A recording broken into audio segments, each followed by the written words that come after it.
চক্রের হাতে বন্দী হতে হবে, বন্দী হওয়ার পরে আপনি তাদের লোক। আমি তো আপনার লোকের জন্য কাজ করি না, আমি কাজ করি আমার দেশের জন্য, আমি কাজ করি আমার বিশ্বাসের জন্য। আমি কি কাজ করছি না? আপনার আমি কাজ করি আল্লাহর জন্য। আমি তো ইসলাম, এটা অহংকারের কথা না, গর্ব করে বলি 1000 কমরেডের সমান কাজ করে দেয়। Right right right. স্বতঃপ্রণোদিত হয়ে এই জুলাই যদি 5 আগস্ট না হইতো, তাজ ইসলাম হয়তো দূর হতো, না হয় জেলখানায় পৌঁছতো, আর না হয় নিখোঁজ হয়ে যেত। এটা গ্যারান্টি।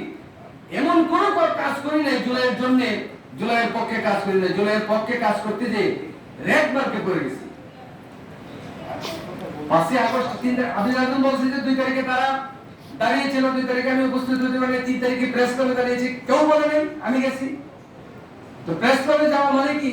আমি তো চিহ্নিত, প্রেস ক্লাব তো আর অবসর জায়গা না, মিছিলে মিটিং এ স্পষ্ট প্রেস ক্লাব থেকে শহীদ মিনার গেছি। 3 তারিখে যে আমার উপলব্ধি হয়েছে যে জালিম পালাবে, কিন্তু 5 তারিখে যে পালাবে এটা বিশ্বাস করতে পারিনি।